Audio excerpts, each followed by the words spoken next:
Do you remember your first time when you came to Berlin? I'm remembering it all the time at the moment and thinking about it a lot for a number of reasons.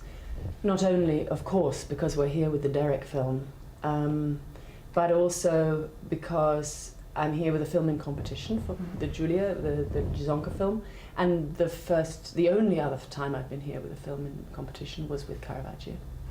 And that was the first film I ever made, and it was my first film with Derek. And also, being here for the Teddies has brought me to this part of Berlin for the first time since I was here, probably in 1989. And I don't know that other part of Berlin at all. I've been there a couple of times. East Berlin, yeah. I mean, I used to know it when it was East Berlin, but I don't know that whole kind of swanky, you know, Filmpalast world. It's another country to me. But this is very familiar to me, you know, the Zoopalast and all of this. So looking out of these windows and seeing this old Berlin is bringing it back a lot. And of course, I mean, to a certain extent, I feel a little like Rip Van Winkle because I was away from Berlin for so long, and then I come back. But there are a lot of people still here who, of course, there are glaring holes. You know, there's a huge Derek-shaped hole, and there's a huge Manfred-shaped hole, and there's an Alf Bolt-shaped hole, and there are countless holes. But there are so many other people who are still here, and it's a little bit like a school reunion for me. So actually, the Germans loved Derek's work and Derek so much, and he appreciated him so much. And I got the feeling that back home in Britain, they didn't, you know. You know, little countries tend to eat their young. I think it's not only an English habit, although the English are really bad at it. They're really bad. I think it's an old imperial attitude, you know. I think the Australians call it tall poppy syndrome. You know, if anything grows tall, you cut it down. It's okay. You learn to live with it, you know. Especially if you have any kind of international profile, it makes the English very nervous. They think you might be representing them wrong. But the wonderful thing that I learned with Derek was to make international alliances. I mean, all our alliances were international. They're not really British films, Derek Jarman's films, you know, they were always funded out of, you know, ZDF was always an enormous supporter, and Uplink in Japan, and Mikado in Italy, and they were international films. We had an international audience, and that's the way I continue to live my life. And there aren't that many people in that small country who do live in that way, but it's to be recommended, I think. You said once actually that when Derek died, you know, you didn't know what to do, what to continue on, and then you had like this exhibition, right, where you've been in that class thing, laying there for 8 hours a day, and I was so nervous coming here just to ask you what it was like, you know, what your feeling was that time, you know, and now it took like 14 years to come back with this Derek film. This is like a long journey. It's really an interesting thing, and it's occupied me for a while now. And I think, well, there are two things I can say. First of all, when Derek died, I mean, obviously he was an incredibly close friend of mine, and we lived alongside one another. And even though one had so much warning, people, you know, he was ill for so long, that kind of drawn out dying. Death is always an incredible shock. You can't prepare for it. You think you are preparing for it, but it's impossible. So there's that element of it. But also, I think it's important to remember that there were hundreds, thousands of people dying at that time, many of them which we knew. I mean, I remember my grandmother, who was born in 1900, who had lived through 2 world wars and who lost her brothers and her, you know, lovers in the First World War when she was like 18. She really recognized what we were going through. I remember her saying, "Darling, you're in your 20s. You've been to 43 funerals this year. That's not right, you know?"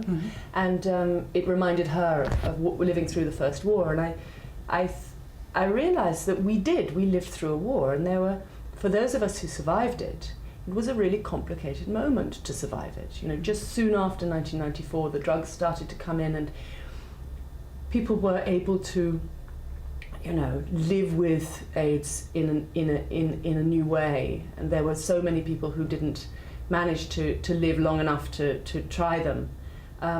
It was a huge crisis, and the thing that I find really interesting is the amount of snow that's fallen since then. There's a sort of strange cultural amnesia about that time. And the Derek film that we've come here with, Isaac Julien and Simon Turner and Colin McCabe and James Mackay and I, the film really grew out of something that happened a few years ago. I was asked to deliver a lecture at the Edinburgh Film Festival, the Derek Jarman Memorial Lecture, and I immediately said no. And I found that very interesting. I was walking around my garden thinking, why have you said no? Really look at it. What's the problem? And I realized honestly that I just didn't want to go back, and that there was a certain amount of pain and a certain amount of denial about the shock that we'd all been through. But then the more I thought about it, the more and I'm very glad that I encouraged myself to do it, because what happened was I wrote this piece and I delivered it, and it was printed quite widely, both in Britain, in The Guardian, and internationally through Critical Quarterly and Vertigo Film Magazine. Much more important than the piece itself, which was written as a letter to Derek, was the response to it. The response was really overwhelming, not just from people who had never heard of him, who said, what? This is fascinating. We'd never heard of this guy, we'd never heard of this kind of work, and this is exactly the kind of work we're looking for. But most importantly, from his collaborators, our friends, and all of them were saying the same thing. They were saying, why have we been so quiet for 8 years it was? What's happened? Why has there been this sort of, my analogy is it's like a trapdoor closed and a carpet went, and of course it was partly because so many really visible and visual artists and vocal activists died, so their voices were silenced. But for those of us who are left, there were so many reasons to just go home and lick your wounds and, I don't know, work in a different way, or it coincided with a whole funding structure change in Britain, which meant that that kind of work really wasn't possible to make anymore. Everybody was just very wounded, and the great news is that we've had a decade to recover. And I do believe, and I've spoken to a lot of people about this over the last couple of years, people are ready now to pick up the threads and pick up that tradition of this kind of work, this kind of sensibility, you know, to look again at why Derek Jarman, and for that matter, a kind of gay culture, doesn't necessarily end up only in Queer Eye for the Straight Guy. You know, this is not the only option. This is not, you know, there's so much spoken about a sensibility being in the mainstream now that it's you know, it feels like a dead end for the kind of really pioneering cultural work that Derek and his colleagues were a part of. And so it just feels like time, you know. But there has been a time, I suppose, of mourning and of recovery and of regrouping. But I think it's really time now to talk about that time and to see how we can go on. What was it like when you opened these boxes? You know, you seen the movie where all this private stuff from of Derek is in. I mean, I have to tell you, when I watched the movie, you know, I was so happy that you started in front of his Prospect cottage in this garden, and I immediately started like crying because, you know, that was one of the things I really love about him, this garden. And I wanted to ask you something, because you actually split like the sound, your voice, and the pictures you appear in, and you appear in like workaday clothes, you know, like no makeup, nothing. It's like you open your heart, you know, and it was like opening a space, because the voice and your appearing was done. It was like, it reminded me very of that work actually Derek Jarman did, and your companionship, that's just to open. So how it came that you decided to? That's really beautiful. Thank you for saying that.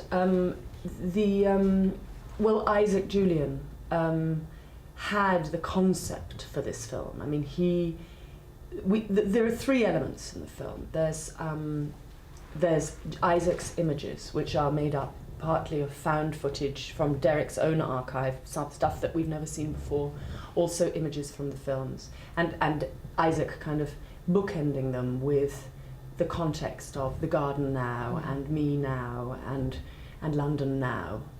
Then there's also the element of my text, which is that letter I described. It's an adaptation of that letter, which is both assessing our time together, his time, and also bringing him up to date with what we are living through now. But thirdly, and most importantly, of course, the real bedrock of the film is Derek himself. And that's, I believe, the real coup of our film, is that any film about a dead artist is always vexed when it's just people talking about their effect and what they meant to them, because, you know, whatever. But that's usually all people have. But in Derek's case, it would be particularly difficult, because the star of the show was always Derek. I mean, he was always more interesting than his films or his writings or his garden or anything else about him. He was extraordinarily charismatic as a person. And we have this beautiful, very long interview that he gave 2 years before he died to Colin McCabe. And so we call him up, and there he is. No one's ever seen it before. So the images, what we wanted to really imply was that he's still there in that cottage. You know, I go into the cottage and there's this rencontre with him, and then I leave the cottage, and say he's sort of, you know, yeah, he's in the grave, and yeah, he's in the films, and yeah, he's in the sea, and yeah, he's in this film, but you know, you don't actually have to look very far to find Derek. He's in me, he's in Isaac, he's in all of us, he's in that really interested film student who's working behind a bar who wants to make films. He's really everywhere. It's not that mystical, it's very practical. And so that's really why we wanted to make a kind of practical context. You know, to bring him into the present. Rather, it's not a sort of reverie about the past, really. It's bringing him into we're attempting to bring him into the present. It actually worked very well, because, you know, the first time he was always standing up like this for me, like, oh my God, you know, and what you did with this movie and the other guys who've done that with you, it's like that they came really close to me and I really understood things now. Did you ever meet him? No. Did you ever see him? No, never. So isn't it amazing to meet him? I mean, he was really like that. You know, it's a very great interview, that. And he did it, he was very ill and he very nearly died, and then he rallied, you know, as so often people do. But he knew that he was on borrowed time. And you talk about those sort of beautiful books. One of the things that I find interesting is when I see the images in the film of Isaac taking the books out of their sort of archive boxes, it's very peculiar for those of us who knew him well, because those were not archive books, those were his diaries. They were always knocking around, you know, they were, you put your tea on them, they were, and he wrote in them every day, and they were always exquisite, and they were always had gold leaf on them, and his incredible kind of copperplate handwriting. But they were very practical working documents, and to think of them as archive almost feels transgressive to us, because they were so you know, they were. We're trying to bring him also out of the archive and out of the mystique of the dead. You So know, they started living again. Sort of. you know, it's an attempt. He was such a practical person, really. I think there's a romantic idea. One of the things that Isaac and I were very, very clear about was that if we turn him into any kind of monument of the past, you know, there was an attempt fairly early on to call the film The Last, you know, Bohemian or something, which is completely inaccurate, because he wasn't a bohemian at all. But the idea of him being the last anything really feels noxious to me, because if we say that, then we're dead. We really are, because the whole point of Derek was that he was the most recent, when he was alive, he was the most recent in a long, long line. He was all about community. He came out of the 60s and the 70s. He was, you know, all about group effort and process. And he was very vain, but he was, you know, humorous with it. And he was not, he was so generous and so inclusive, and particularly to the young. I mean, we were really young, all of us, you know, we were like his children. Sandy Powell, her first film, Caravaggio, you know, she's now Scorsese's costume designer. Simon Fisher Turner, and me, my first film ever. You know, he would just pluck us out of our kindergartens and just grow us like a garden, really. We were his flowers, and he was totally devoted to the future. So the idea of him being the end of any line is an absolute abuse of what he was about. And that's what we were trying to do, just get him to just sow more seeds. It worked out perfectly, actually. And what I really liked, that it's like a love letter, actually, more than this. And you know, like artists or young filmmakers, if they just look at it, it helps them just to go on, you know, just to, even if they don't have money or anything. That really was shocking for me to see that he was struggling his whole life, all that he didn't have any money, you know. Money is actually, this is my belief, money is the least difficult thing to find.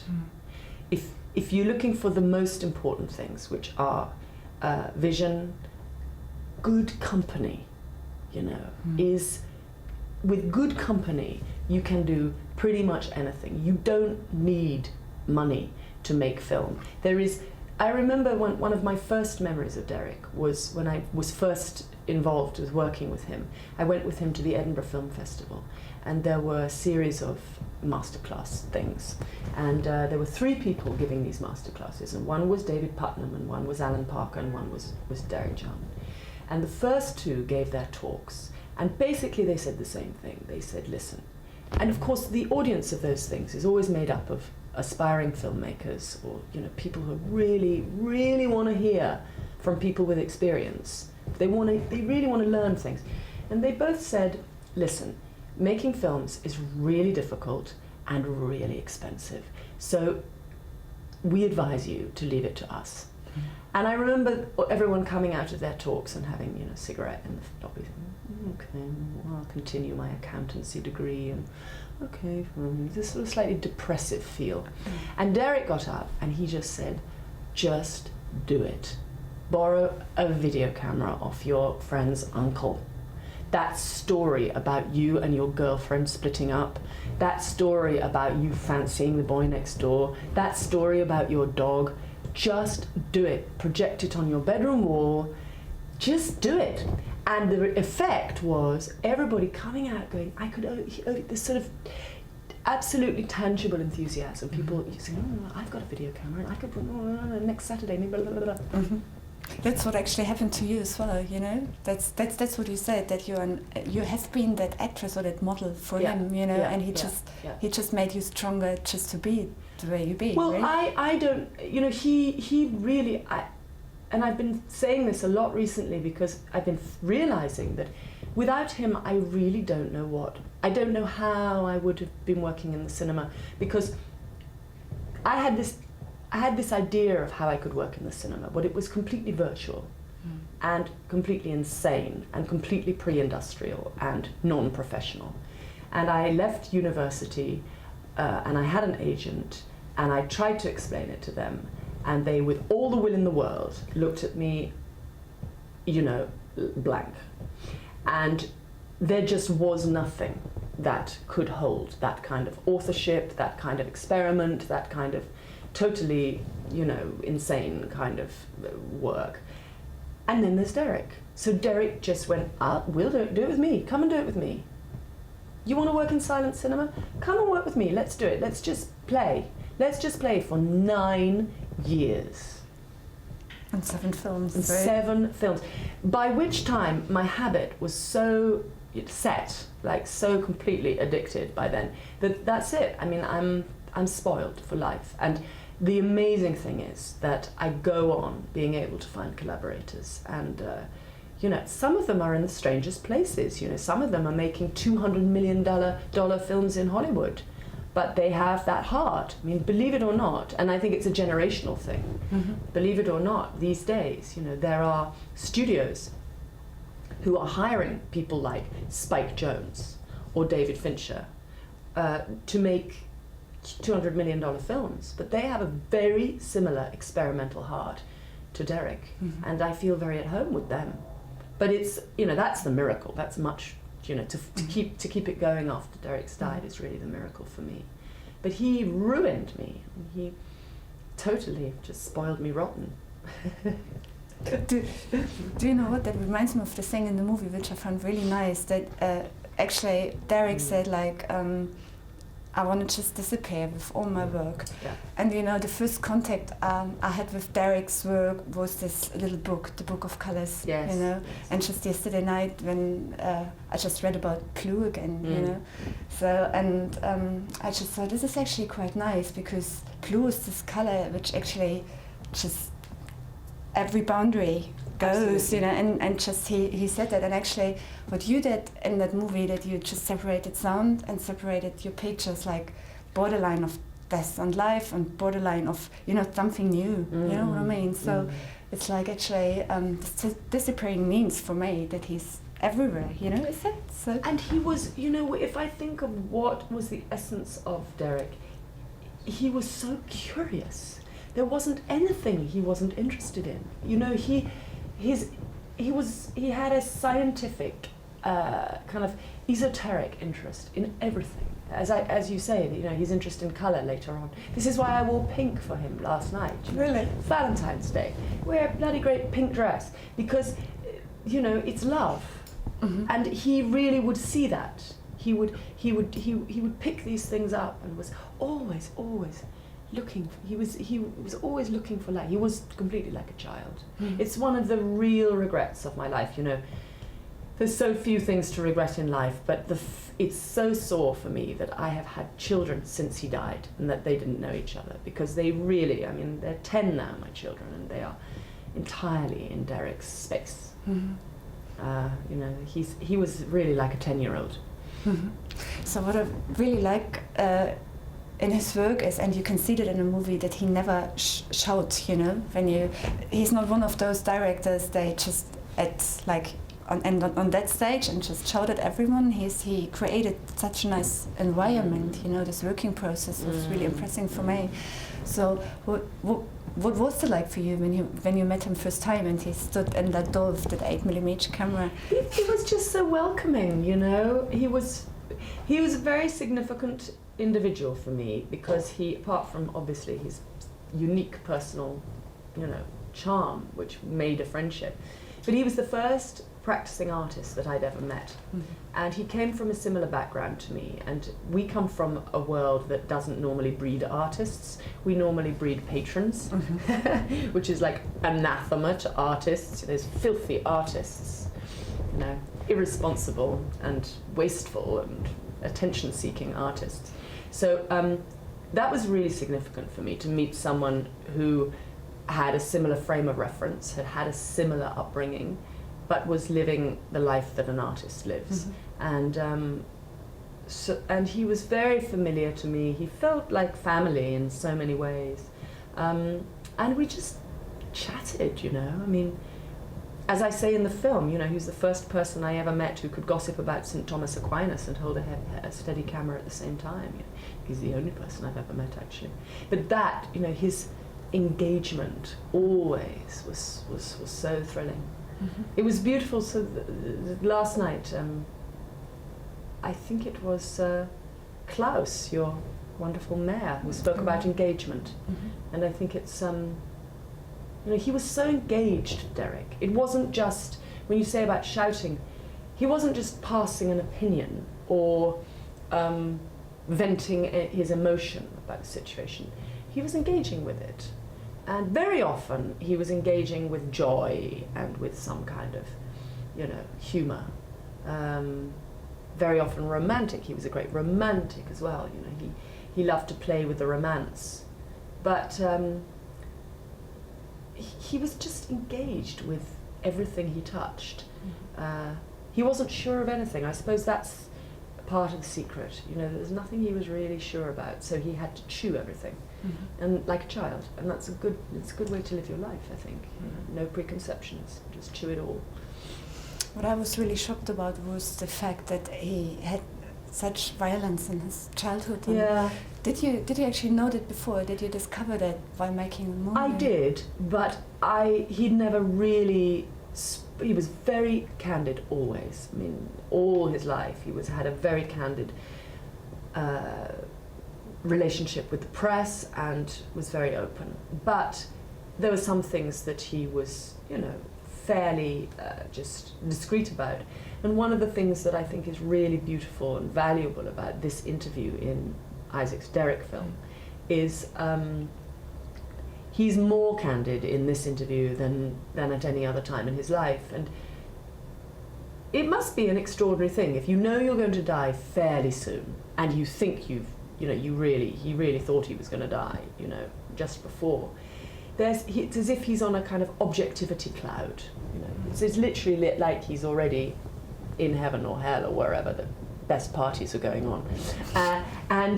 He's there and he's sitting, looking, and he has absolutely nothing to hide and absolutely nothing to fear. And so he's more candid, and he's more candid about that. He's more candid about sex, practically, what it meant for him, what the erotic actually meant for him, what love meant for him, what his relationship with his father was. All of these things I knew because I was very close to him, but I know that he hadn't been able to be that open about it to other people, and I think there's something really beautiful about the way in which he just opens his whole heart, opens his whole chest in this interview. And it explains a lot, I think. It explains a lot. Thank you, Tilda. We're running out of time. Thank you very much. You're very welcome. My great pleasure. My great pleasure. I'm very, very proud to bring this film here, and I know Derek. He's all over the place. He's like very happy. I know it really. Thank you for the movie. It was really good for me.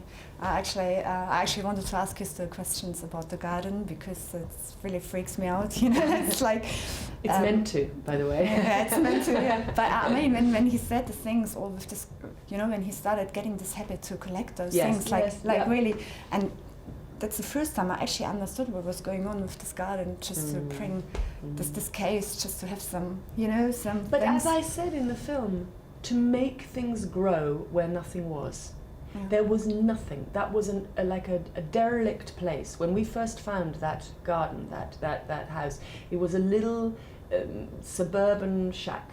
And I remember he and I went together and we found it, and he bought it instantly. And I remember the first month we were just ripping it out and making it into this sort of, Wizard of Oz house. And the garden was, it was impossible to imagine. And there was something in him that had to grow things where there were none. And he did it. And that's what he did with his work. And that's what he did with his life. He grew things where there was nothing. And that's a life well lived, in my view. And it's actually in all of us to do that. He was, of course, unique. And we miss him greatly. But we can all do what he did. And we mustn't delegate all the responsibility to the dead. We mustn't, because then they will be really angry. Because the point is that we take it now and we do it ourselves.